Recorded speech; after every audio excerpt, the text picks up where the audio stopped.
Hello, CV Academics members and AMP Honors Program members, and welcome to the first virtual What's on Tap, where for National CNA Week, we decided it would be great to interview two of our very own CVA staff members, Madeline and Julianna, to pick their brains a little bit on what a CNA does, what it takes to become a CNA, and lastly, why they chose to be a CNA and what they hope that that brings them and their career goals. So without further ado, we'll get into it with Madeline and Julianna. Hey guys. Hi, everyone. Hello. So just give yourselves a quick introduction for anybody viewing this, who you are, what you're doing right now in life, and how you two know each other. Yeah, for sure. So, Juliana and I actually met at UW La Crosse, and it was during my sophomore year at UWL that I decided to get my CNA certification, and I did that through a local tech school during the summer.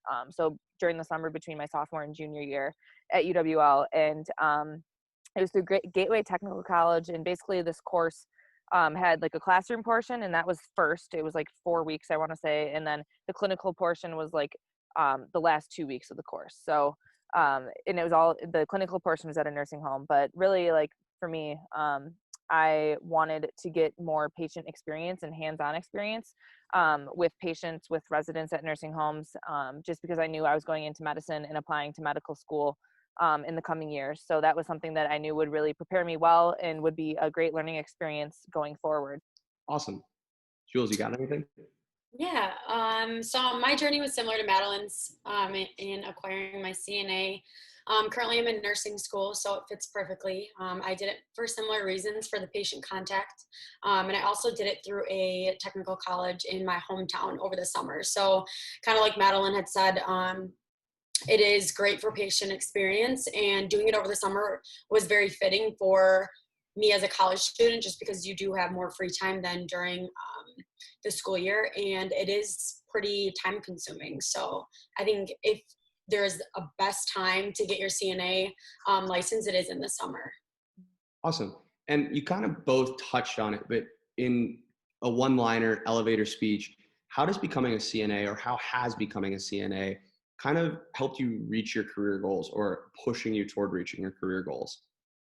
That's a really good question. It's a tough one to answer as a one-liner, but I start medical school in 2 months, so this August of 2020, and with that in mind, like, I knew I wanted to go to medical school and become a future physician at this time when I took the CNA course. So, like we said, like, I think the patient contact was a big deal, but I also wanted to, like, use this experience, like getting my CNA certification, to make sure that I was headed in the right direction career-wise, like going into the healthcare field. Is this something like that once I dip both feet into it, like, is this something that I'm really going to love? Is this something I see myself doing for the rest of my life? So with that being said, that working in a nursing home for the 2.5 years that I did really showed me that, like, I did enjoy it, even though, there's definitely good days, bad days, more difficult days, and tasks that, you don't necessarily love to do, but at the same time, it really showed me that I was headed in the right direction. And my residents, like, came to mean, like, the world to me, and it was really cool Awesome. to be a part of, like, a healthcare team and just give me a little bit of a taste of, like, what I'll be doing in the future when it comes to working on a healthcare team. Maybe not in a nursing home, but in the medical field in general. So Love that. Jules, for you? I feel pretty similar to Madeline.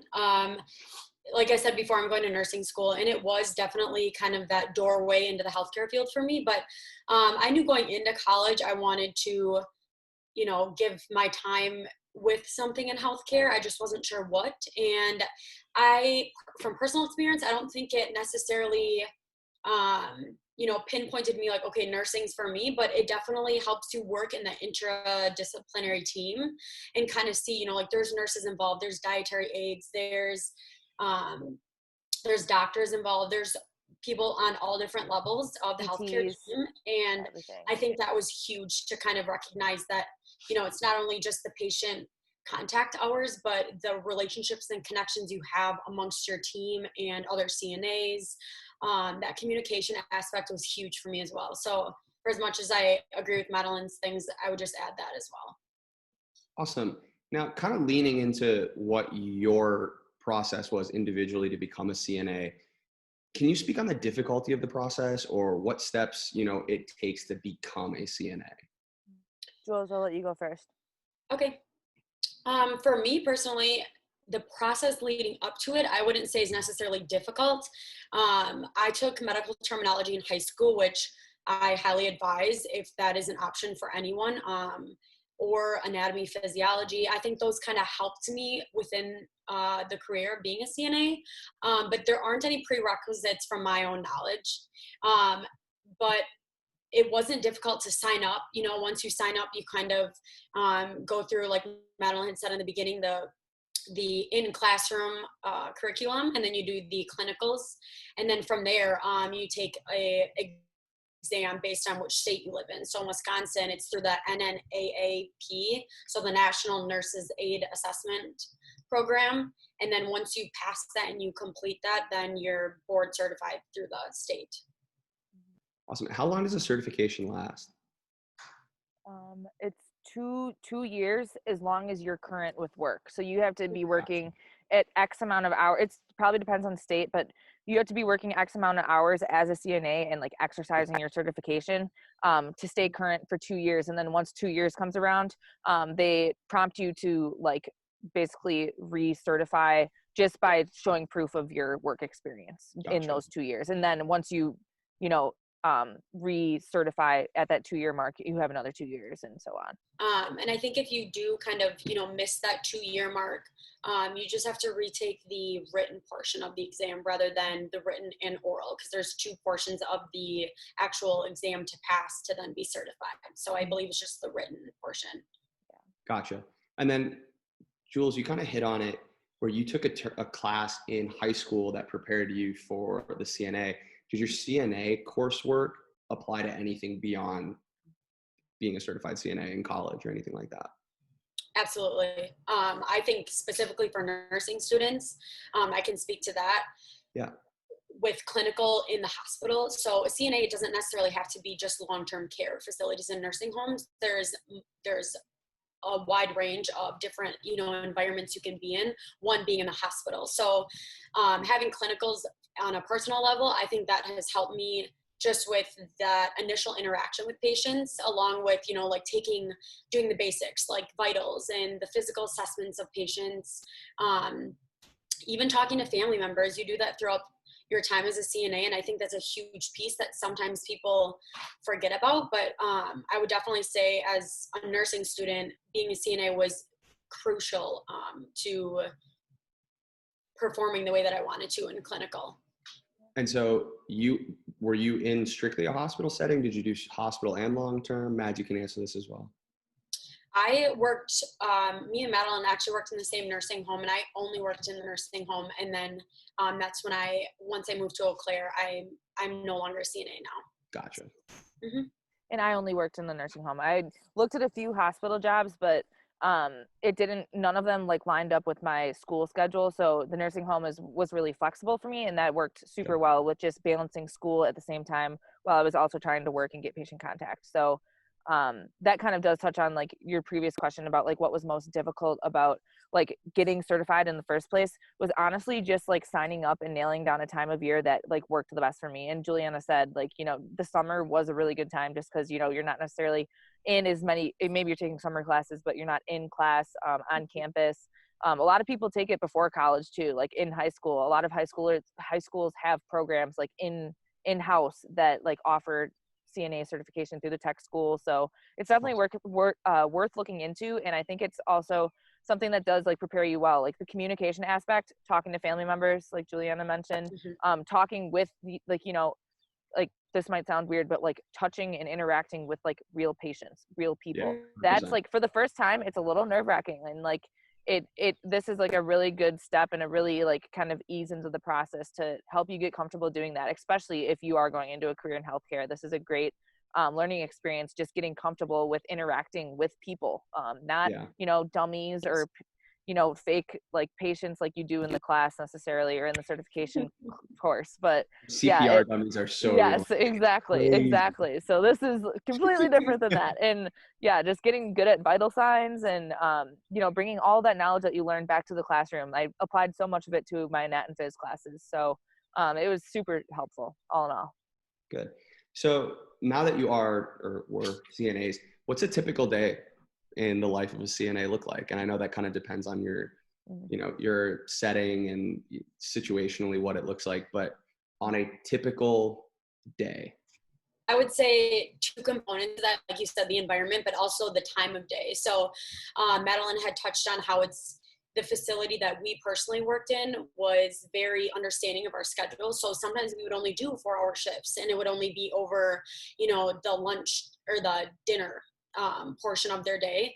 So, it's, getting them ready for dinner, going and help feeding them, and then getting them ready for bed. So it could be something as simple and as short as that, but it could be the entire day, getting them up, making sure that they've gotten their meds, and not that we can administer medications, but just being aware that, they have these at a certain time. And I think that's something that I definitely learned is, that sense of awareness and that critical thinking that, yes, you're getting them up and you're doing the basics of vitals and those basic things, but also just being aware that there's some things are very timely for these patients. Yeah. Awesome. I would say, just to put it simply, like just general activities of daily living.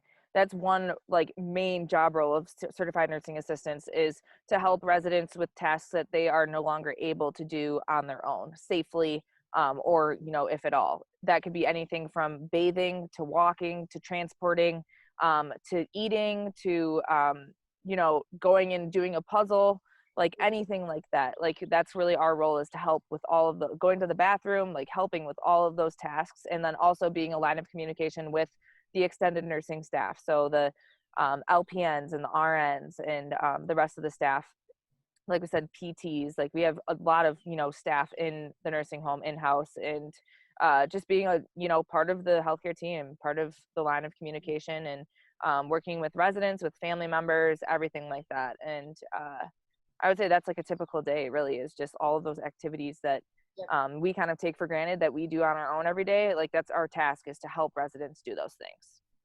Awesome. And as we kind of come to a close here, what was the biggest learning or takeaway that you guys took from being CNAs? I can instantly say that mine would be being empathetic with not only the patients, but their families. That is a huge thing that I took away from this, because I can't say that I'm the most sensitive person.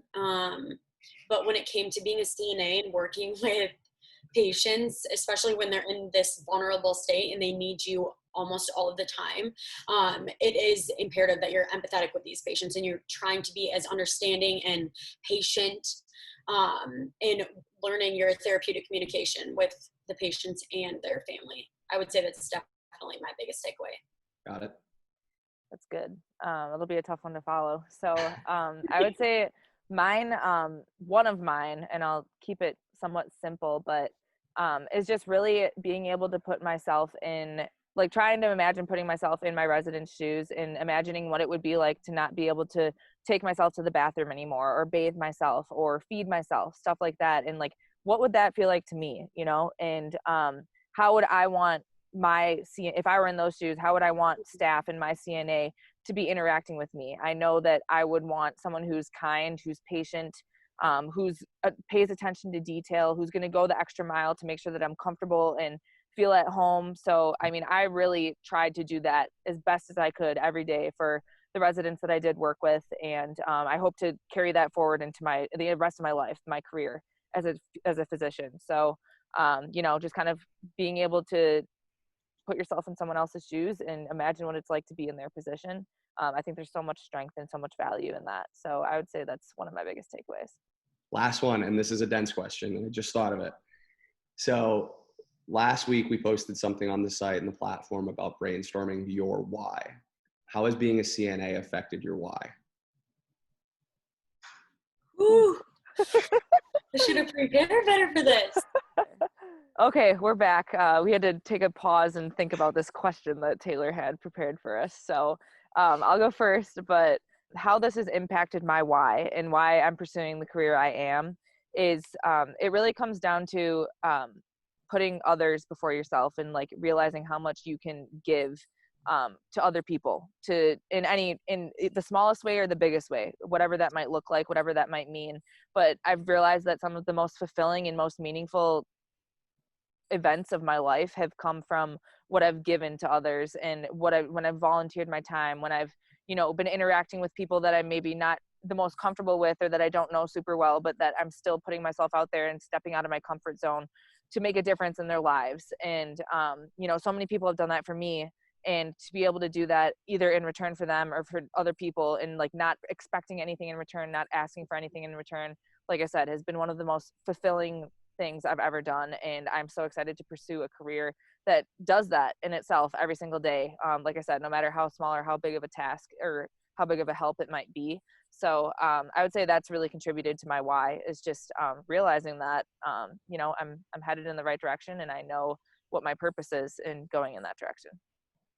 I agree with everything Madeline said. I think the biggest point that she said for me as well is, appreciating the littlest things that you have in your life that we take for granted every single day. And I think not only being a doctor, a nurse, or whatever it is in the healthcare field, those are things that, every day you walk out of your shift and you're like, oh, I shouldn't be taking that for granted. And that's how I felt as a CNA, leaving every day, no matter how difficult your day was and how stressful, or if it was short staffed, in the moment you're, running at 100%, your entire shift. But the second you walk out, it's like, you can think in your head how many different, small little differences that you made in every residence in an 8-hour shift, how many things that you've done for them. So I would say that would be a huge contribution to my why, is just, not taking the smallest things in your life for granted and living each day to the absolute fullest that you can, as cliche as it is. But I think all cliches are true. So That's why they're cliches. For a reason. Love Always. All right, so there it is. There's our What's on Tap for CNA week. Hope you guys enjoy it. Thanks, guys. Thank you.